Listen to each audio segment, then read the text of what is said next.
Bar Group, raising the bar in real estate. Your Lake Highlands, Lakewood, Preston Hollow pros. You can find them at thebargroup.com. Unparalleled customer service for your real estate needs. The Bar Group. Flip your camera this way, like this way, right? Flip it, see if it works. See, yay! Look, Dink Ninjas, bro. Dink Ninjas. Oh, shit. Let's go. I screwed it up again. I screwed shit up. Ooh. Calling from A-Town, Austin. My guest today is, first of all, I'd like to say welcome to the show. I'm your host, Curtis Reese. This is the Pickleball Show. It's on YouTube. Please subscribe, check us out, comment, so I can get studs like this guy from Austin, Texas, the Texas. You're not on there yet, Hollywood. Hang on. And I want to tell you a little about this guy. He is the director of Dink Ninjas, and he is a I'm not prepped for this. There we go. Joel Mower. He's the founder and owner of Dink Ninjas Performance Pickleball. Dink Ninjas was dreamed up and touched in the vibrant pickleball community of Austin, Texas. They do strive to offer the highest quality of paddles, apparel, accessories to the community of pickleball. He's a very avid pickleball player and thoroughly enjoys being part of the pickleball community like us all. And his wife and they have proud parents of a 6-year-old and a 3-year-old. They have a 6-year-old son and a 3-year-old daughter. Congratulations to that. That's awesome. And they are calling Central Texas home. But further ado, here we go. Joel Mower, what's up, bro? What's going on, Curtis? I'm doing all right. Glad How are to you? be on. You good? I'm good, man. I'm doing great. I'm actually on a trip out here to California. I'm on the West Coast right now, chiming into Curtis Reese podcast. What? Why didn't you tell me that? Well, because I read your thing from December 27th, so time has passed. Right. I still call Austin, Texas. Yeah, you're home, great. And I love it. Just on a short trip here. Well, let's start with the way of pickleball. The what, the where, the when, the why. Tell us how you got into pickleball. Yeah, I started playing about a year and a half ago. Got introduced to the sport. Actually a pro, one of my buddies, Brandon Insikpong, he's a Austin native, and he introduced me to the sport. He and his wife and kiddo were over one night and asked me if I had started playing pickleball yet. And I said no. And he asked me what my excuse was. And I said, I guess I don't have one. So I guess I need to start playing. So he takes me out to the trunk of his car. He's got a bunch of paddles that everybody's sending him, trying to get him to test out and play with, give him feedback. So he had me grab a paddle and started playing about a week after that, and have been obsessed ever since. Wow. Well, it only takes one time, don't you think? It takes one time to get out there. Gateway. That's the gateway drug right there, man. And then it just rolls. So, speaking of that, what's your paddle? What's your set? What do you tell us about the accessories you use? You promote. Tell us about what you want to tell us about you. So it was kind of a tragic circumstance about a little over a year ago. Shortly after I started playing the game, my wife was diagnosed with cancer. And being a husband of a young wife, having 2 young kids, kind of sent me into a bit of a challenging headspace. I understand. And pickleball had been such an awesome community to me, and such a strong camaraderie, everything going for it that everybody knows and loves about the game. Mm-hmm. And I decided, hey, I'm gonna use the game of pickleball to clear my head and blow off steam, and ended up developing Dink Ninjas Pickleball. Started doing hats, and people started asking me, hey, where'd you get that hat, man? That's pretty cool. No kidding. And then started making hats, and then got approached by a paddle company and said, hey, if you ever want to design your own paddle, bring it on, man. We'd love to do that with you. So I started doing paddles.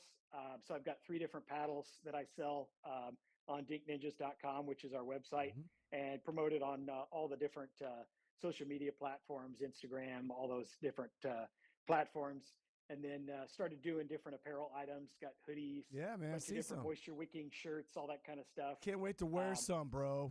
You know what I'm absolutely. saying? Hey, there's a pallet coming your way, Curtis. I'm 6'1", 178, and one of our pros here, Jake, he's 6'2". There you go.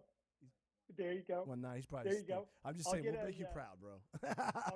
I'll get a spec sheet from y'all after the podcast here, and I'll hook y'all up, man. Stop being nice to me, man. It's not fun. It's not fair. All right. So tell us about your so do you have any paddles with you? You want to show? Do you have any in the bag, or just we'll do it some other time? Okay, is that cool? Some other time, man. I I'm mean, just me today.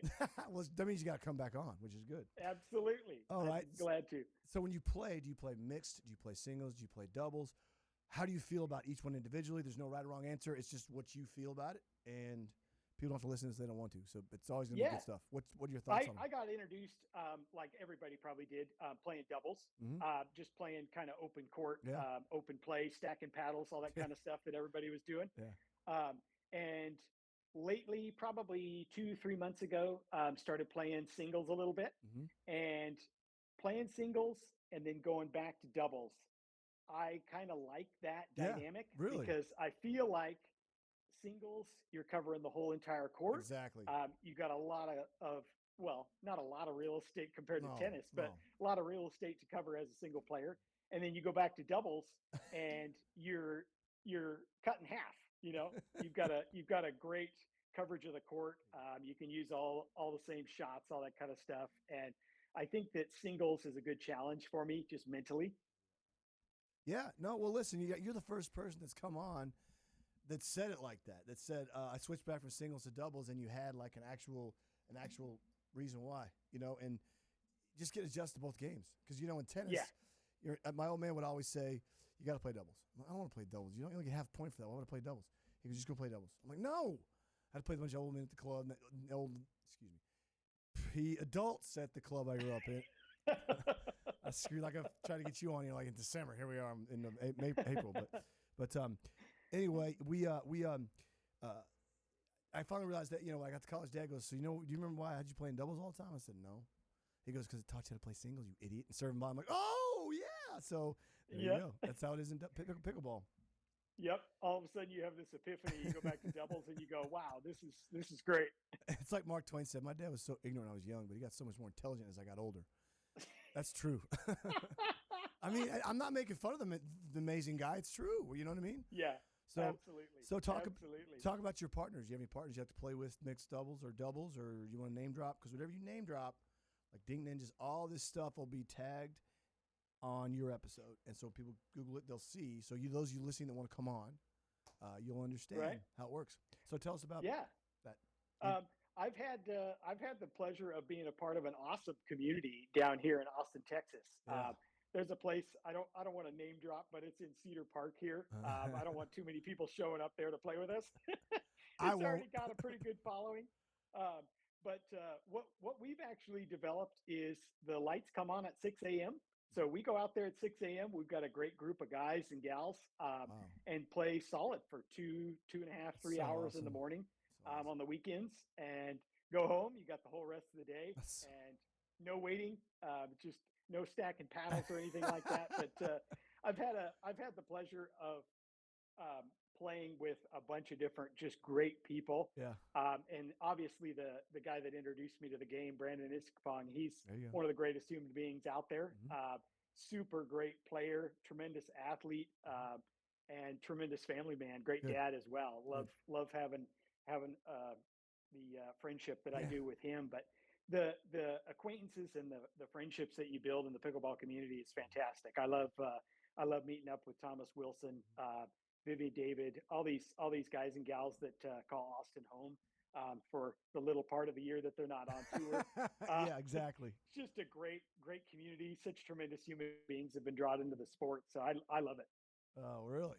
Okay. Well, he likes Austin, but he's in California, whatever. We're speaking with Joel Mower here from Dink Ninjas here in Austin, Texas. We're in Dallas.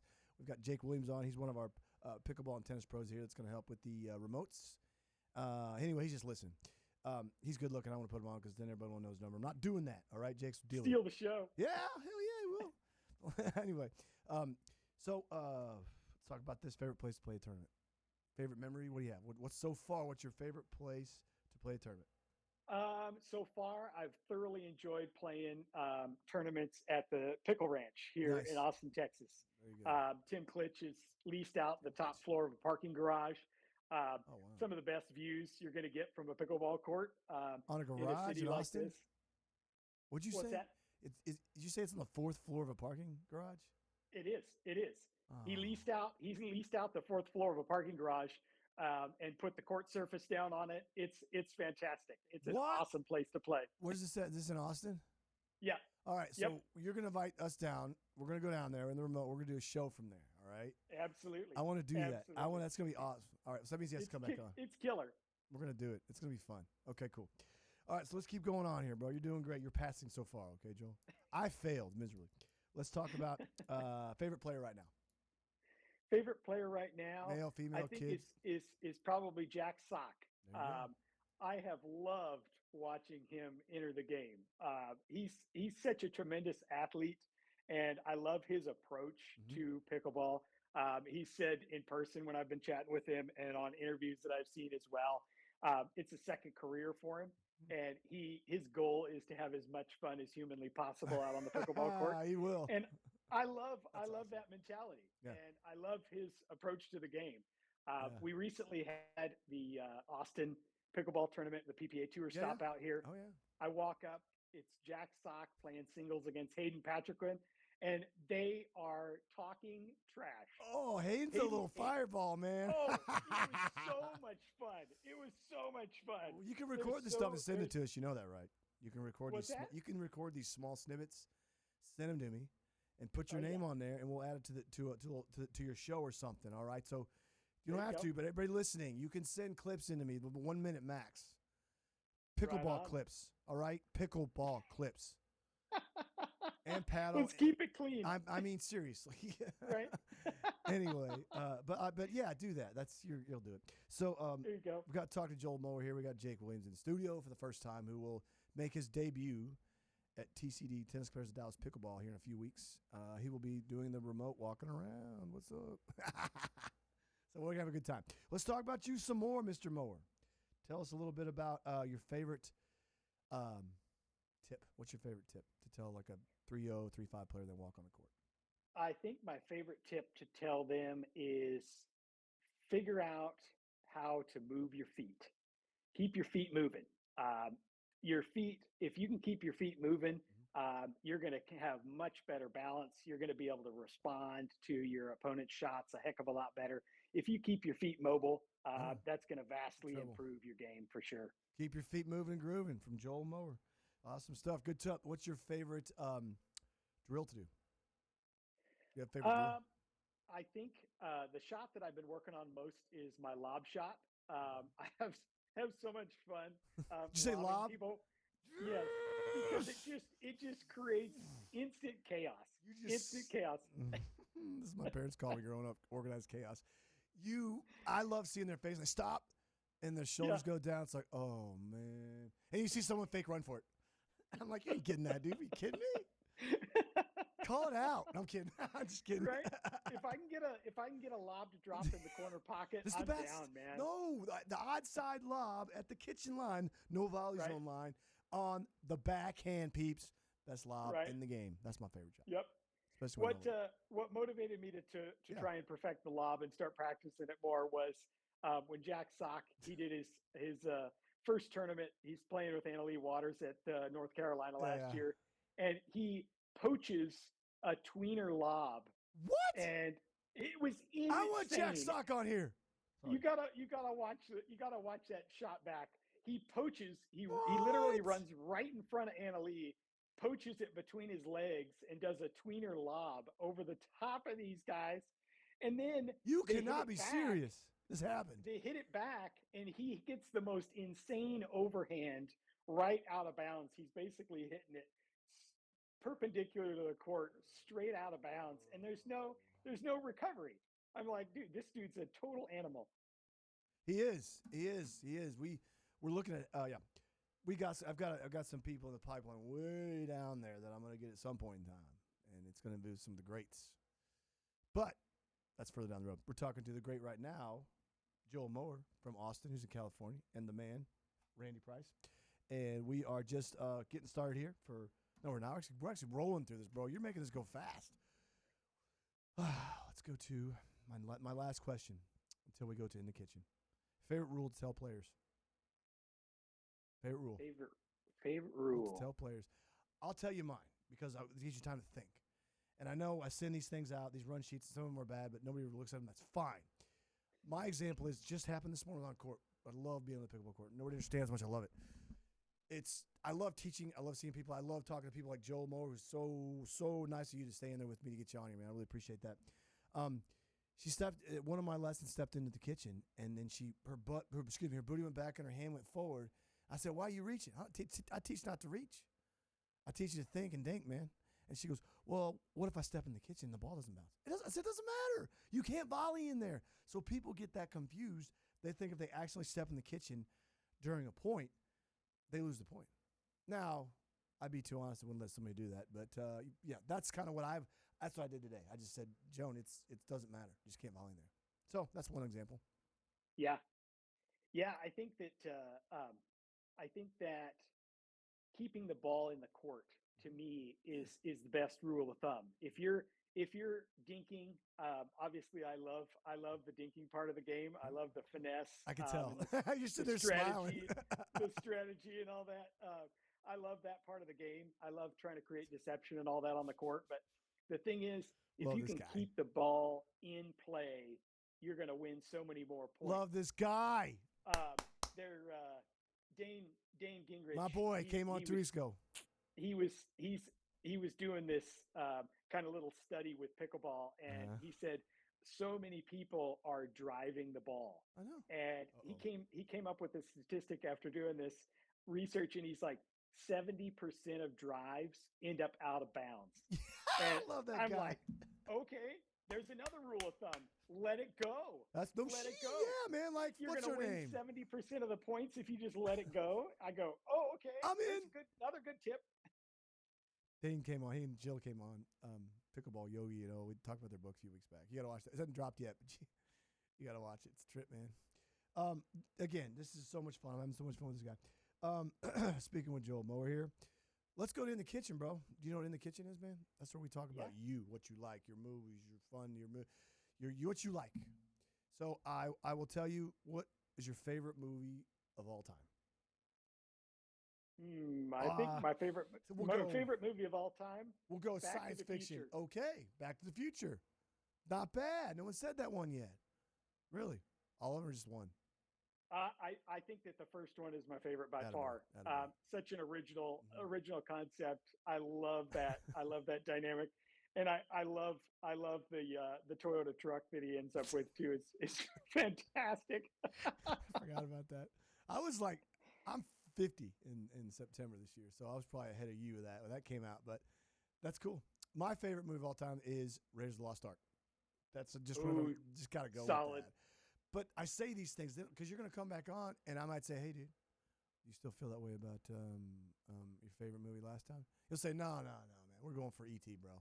So it just depends on what you want to watch. You know what I'm saying?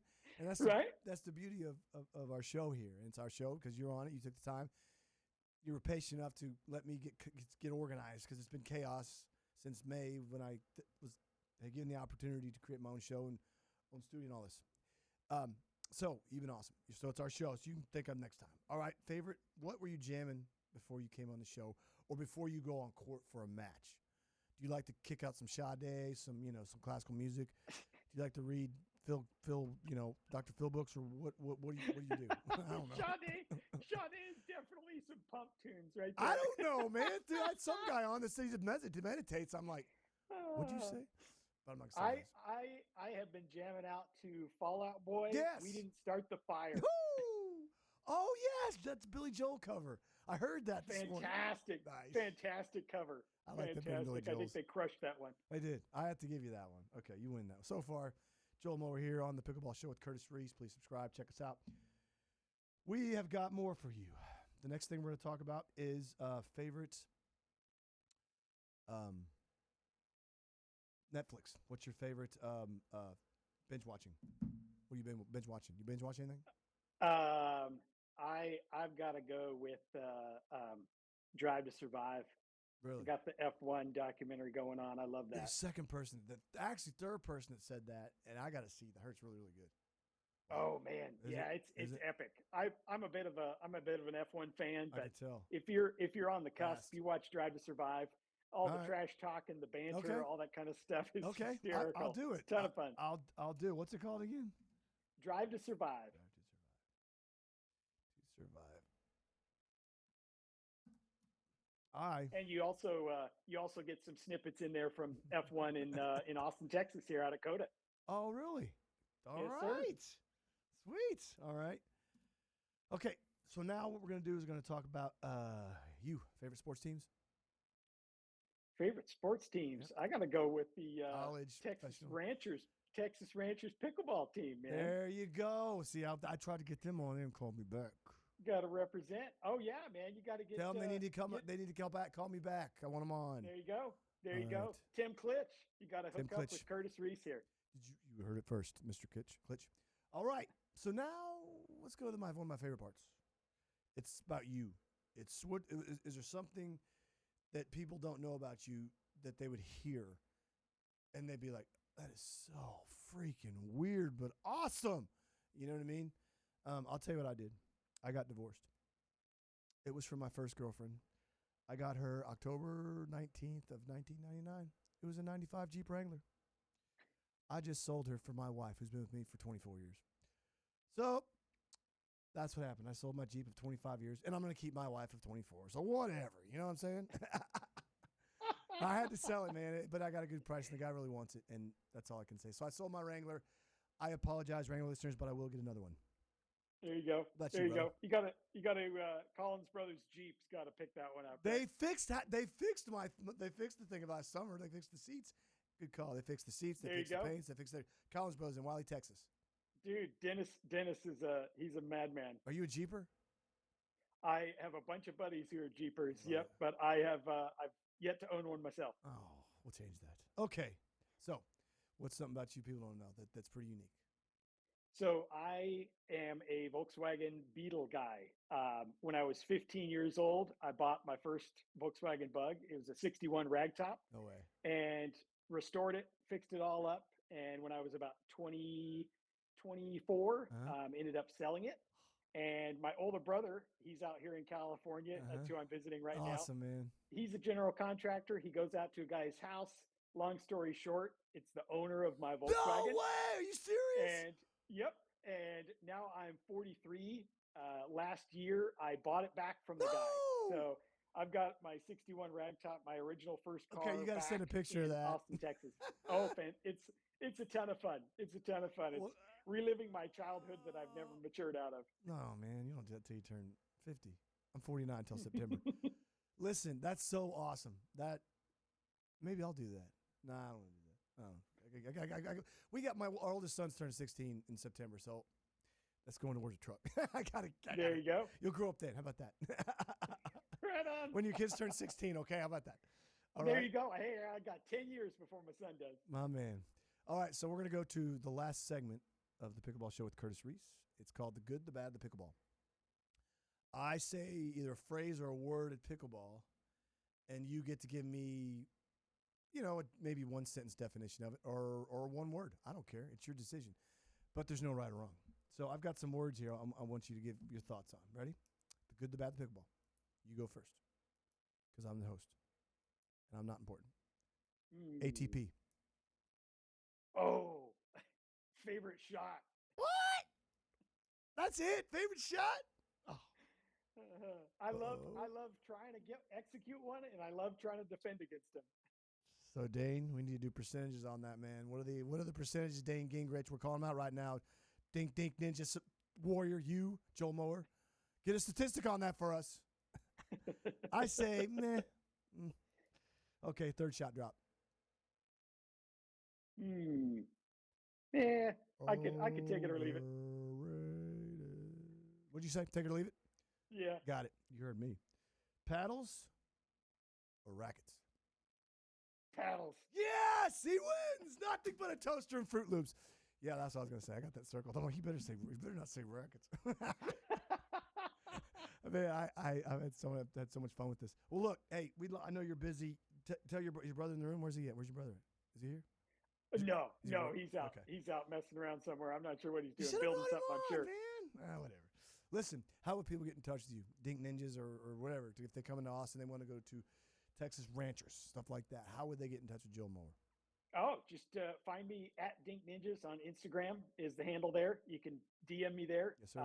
Or you can also contact me directly through dinkninjas.com. Send us a note. You can chat with us there and check us out. I'd love to get you guys hooked up. He does get back to you, I promise. He does.